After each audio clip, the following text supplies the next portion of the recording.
Assalamualaikum warahmatullahi wabarakatuh.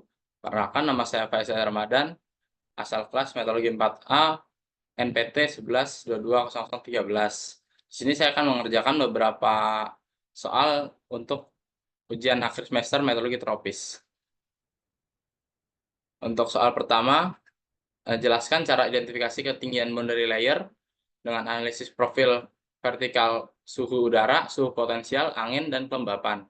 Gunakan satu kasus bisa dengan model numerik ECMWF atau contoh kasus dari jurnal. Untuk kali ini saya ingin menggunakan contoh kasus dari jurnal.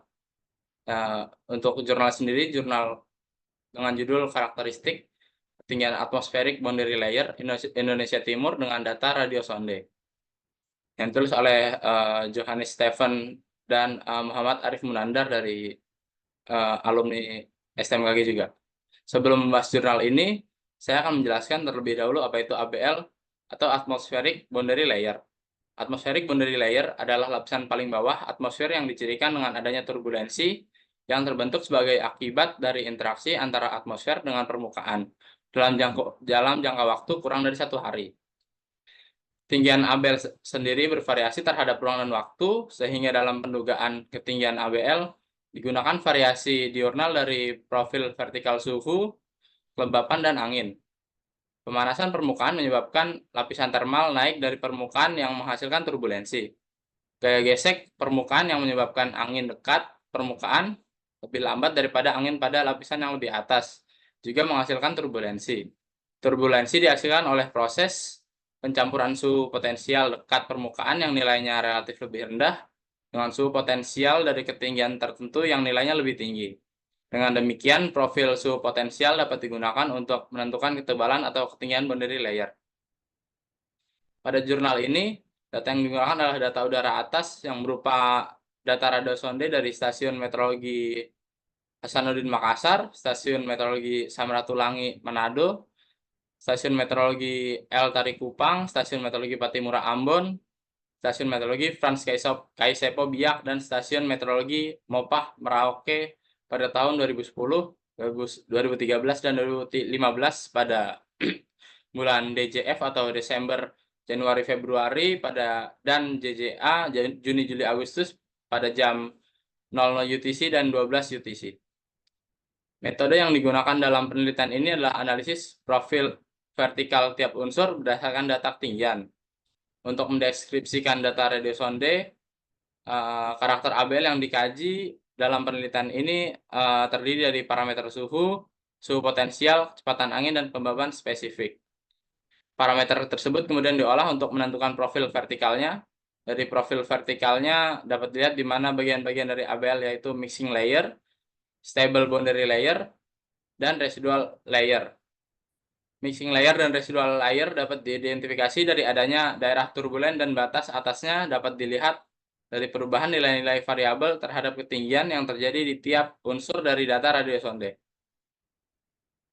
Dalam pembahasan profil vertikal tiap lokasi, warna garis grafik dan pola garis grafik dibedakan untuk membedakan tahun pengamatan, di mana pengamatan tahun 2010 menggunakan garis berwarna biru,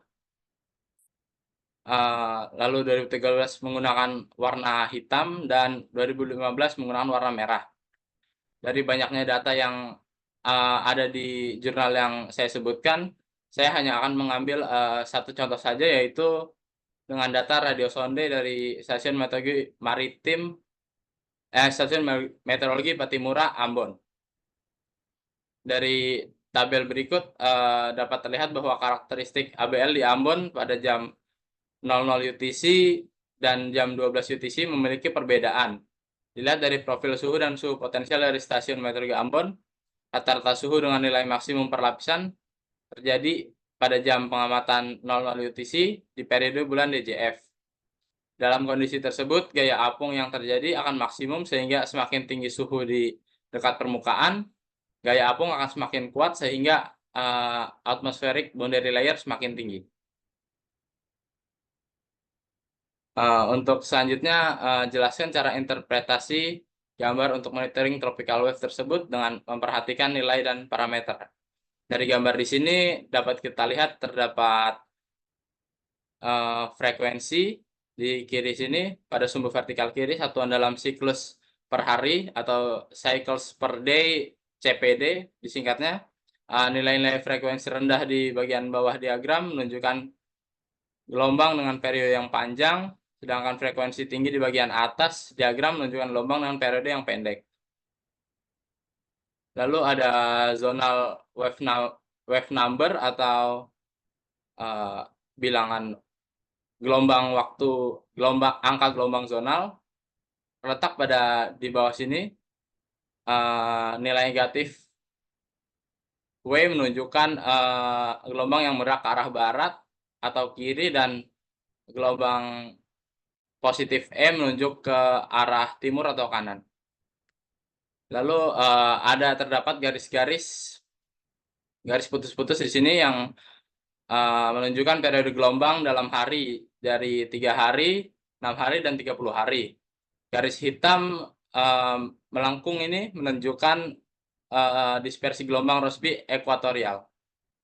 Lalu untuk skala warna di bawah ini, warna pada diagram menunjukkan nilai amplitudo dari spektrum dari gelombang.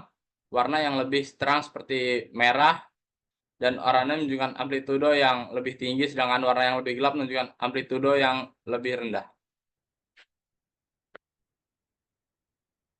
Lalu di sini juga ada Kelvin waves ya, yang ditandai dengan kotak biru di sebelah kanan tengah diagram. Bergerak arah timur bilangan gelombang positif atau bilangan gelombang positif memiliki frekuensi yang cukup tinggi dan terlihat dominan dalam kisaran frekuensi sekitar 0,1 hingga 0,4 cycles per day. Lalu di sini ada MGO atau Madden-Julian Oscillation, ditandai dengan kotak hitam di kanan sini, bergerak ke arah timur hingga dengan bilangan gelombang zonal kecil sekitar 1 hingga 5 dan memiliki frekuensi rendah di bawah 0,1 cycles per day yang berhubungan dengan siklus 30 hingga 60 hari. Lalu di gambar ini juga ada mix Rossby gravity dan juga equatorial Rossby. MRG sendiri ditandai dengan kotak ungu ini, dan equatorial Rossby ditandai dengan kotak merah ini. Lalu kedua jenis gelombang ini bergerak ke arah barat atau bilangan gelombang negatif, dan MRG memiliki frekuensi yang lebih tinggi dibandingkan dengan equatorial Rossby. Dari gambar ini dapat kita lihat Kelvin waves dan MGO menunjukkan aktivitas signifikan di bagian tengah hingga kanan diagram, menandakan bahwa gelombang ini sering terjadi dan memiliki dampak yang besar pada dinamika atmosfer. Lalu untuk equatorial Rossby dan mixed Rossby gravity lebih dominan di sebelah kiri, menunjukkan bahwa gelombang yang bergerak ke arah barat juga memiliki pengaruh yang penting. Area dengan warna merah dan oranye di sebelah kiri, area dengan warna merah dan oranye di sebelah kanan menunjukkan di mana energi spektral tertinggi berada, yang berarti aktivitas gelombang paling intens terjadi di area tersebut. Sekian dari gambar ini. Next question. Jelaskan tentang tahap-tahap teknik Dvorak dalam menentukan tropical cyclone. Untuk teknik Dvorak sendiri itu adalah metode yang digunakan untuk memperkirakan intensitas siklon tropis dengan menganalisis citra satelit. Teknik ini menggunakan pola awan yang diamati dalam citra satelit untuk memperkirakan tekanan pusat dan kecepatan angin dari siklon tropis. Berikut adalah tahap-tahap teknik Dvorak dalam menentukan intensitas siklon tropis. Untuk tahap pertama, identifikasi sistem dan pola awan. Dimulai dengan mengidentifikasi sistem cuaca yang berpotensi menjadi siklon tropis yang melibatkan pengamatan awan konvektif yang berputar sekitar pusat sirkulasi yang terdeteksi dalam citra satelit. Lalu dilakukan klasifikasi pola awan yang sesuai dengan salah satu dari beberapa pola dasar yang ditetapkan dalam teknik Dvorak. Pola-pola ini mencakup curve band pattern atau pola pita melengkung, shear pattern, eye pattern atau pola mata, lalu central dense overcast pattern.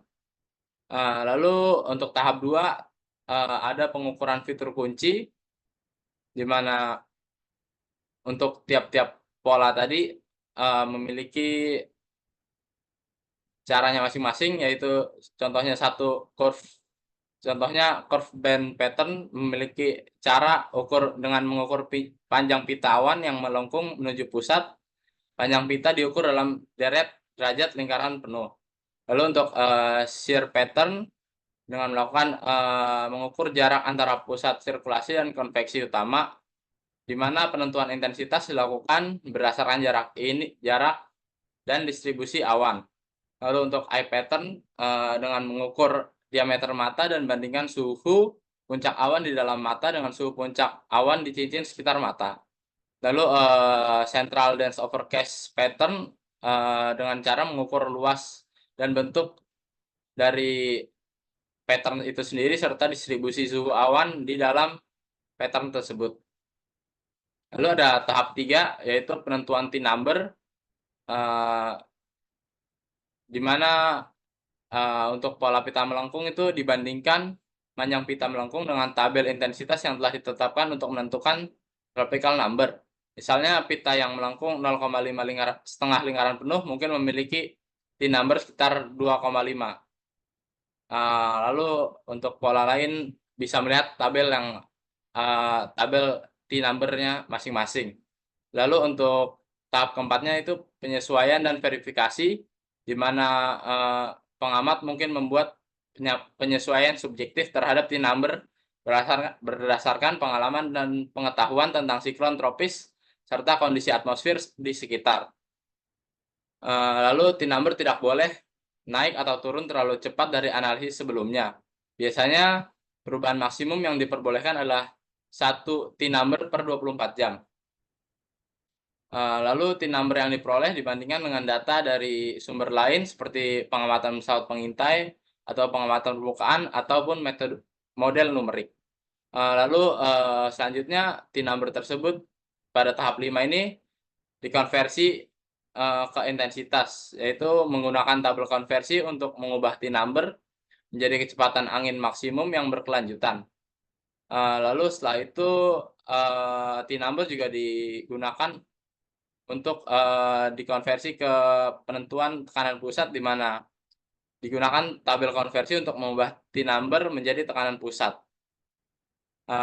Misalnya T-number 3.0 mungkin setara dengan tekanan pusat sekitar 990 hektopascal. Lanjut. Jelaskan tentang MCS dan MCC menurut Maddox 1980 dan cara mendeteksinya dengan satelit dengan mengilustrasikan dengan satu kasus deteksi MCC. Menurut Maddox sendiri, ini diambil dari Bulletin American Meteorological Society. Tabel yang dibuat oleh Maddox sendiri, MCS itu sistem cuaca yang terdiri dari beberapa sel konveksi yang diorganisir dalam skala meso. MCS biasanya mencakup area yang lebih luas dan bertahan lebih lama dibandingkan dengan sel konveksi individu. Mereka dapat menghasilkan hujan lebat, angin kencang, dan terkadang tornado. Untuk MCC sendiri adalah subset khusus dari MCS yang memiliki karakteristik tertentu yang didefinisikan oleh Maddox. Maddox mendefinisikan MCC berdasarkan kriteria berikut, yaitu ukurannya, area suhu puncak awan harus kurang dari minus 32 derajat Celcius dan memiliki mencakup lebih besar dari 100.000 km kuadrat persegi pada saat maksimum. Lalu area suhu puncak awan di bawah kurang dari negatif 52 derajat Celcius dan memiliki areanya mencakup lebih dari 50.000 km persegi. Untuk durasinya sendiri harus bertahan selama setidaknya 6 jam dan bentuknya harus hampir simetris atau bundar. Untuk mendeteksi MCC menggunakan data satelit melibatkan analisis citra inframerah untuk mengidentifikasi area dengan awan yang sangat dingin yang menunjukkan konveksi kuat. Berikut adalah langkah-langkah umum untuk mendeteksi MCC adalah satu, pengumpulan data, yaitu gunakan data satelit inframerah yang tersedia secara real time atau arsip. Lalu suhunya dianalisis, suhu di puncak awannya dianalisis dengan mengidentifikasi area dengan suhu puncak awan yang sangat rendah, misalnya kurang dari negatif 32 derajat Celcius dan negatif 52 derajat Celcius. Lalu untuk pengukuran luas areanya dihitung dengan suhu puncak awan yang memenuhi kriteria ukuran MCC. Lalu evaluasi juga rasio panjang lebar dan simetri dari area yang terdeteksi. Lalu pantau sistem selama beberapa jam untuk memastikan bahwa awan ini memenuhi kriteria durasi. Seperti contohnya gambar di sini menunjukkan citra satelit inframerah yang diambil dari tanggal tertentu. Area yang ditandai dengan warna merah ini menunjukkan suhu puncak awan yang lebih dingin dari negatif 32 derajat Celcius, dan area ungu ini menunjukkan suhu lebih dingin dari negatif 52 derajat Celcius. Lalu selanjutnya jelaskan tentang kondisi monitoring tropical wave atau observasi dan prediksi di wilayah Indonesia pada periode waktu digambar. Untuk gambar ini mencakup grafik 7 hari OLR ya, atau outgoing long wave radiation dengan prediksi CFS atau climate forecast system yang mencakup periode dari 29 Mei hingga 23 Juli. Grafik ini menunjukkan observasi dan prediksi OLR yang memberikan informasi tentang aktivitas konvektif di wilayah tropis, khususnya di sekitar Indonesia dan Samudra Pasifik bagian barat. Beberapa hal yang bisa kita amati adalah pola dan aktivitas konvektifnya, yaitu warna hijau menunjukkan area dengan OLR yang rendah, yang biasanya berkaitan dengan konveksi kuat atau awan tebal. Lalu warna coklat di sini menunjukkan area dengan OLR yang tinggi, yang biasanya menunjukkan kondisi atmosfer yang lebih kering atau awan tipis. Lalu ada juga MGO yang diwakili oleh garis hitam di sini. MGO merupakan fenomena atmosfer yang berupa gelombang besar dalam awan konvektif dan tekanan di wilayah tropis. MGO bergerak dari barat ke timur dan dapat berdampak signifikan pada cuaca global. Lalu ada juga gelombang Kelvin yang diwakili oleh garis biru di sini. Bisa kita lihat ada garis biru di sini. Gelombang Kelvin adalah gelombang atmosfer yang bergerak ke arah timur dan dapat mempengaruhi pola cuaca tropis. Lalu ada gelombang Equatorial Rossby yang diwakilkan dengan garis warna oranye ini atau warna merah. Gelombang ini bergerak ke arah barat ataupun timur dan juga dapat mempengaruhi aktivitas konvektif di wilayah tropis. Lalu kita analisa dari tanggal 29 Mei hingga 4 Juni, terlihat aktivitas konvektif kuat di sekitar Indonesia bagian barat, bagian sini. Lalu gelombang Kelvin dan MGO terdeteksi di wilayah ini. Lalu untuk tanggal 5 Juni hingga 11 Juni, terdapat aktivitas konvektif kuat berlanjut di wilayah tersebut dengan distribusi yang sedikit lebih luas. Lalu untuk tanggal 12 Juni hingga 18 Juni, terdapat aktivitas konvektif yang meluas ke bagian timur Indonesia dan Samudra Pasifik Barat.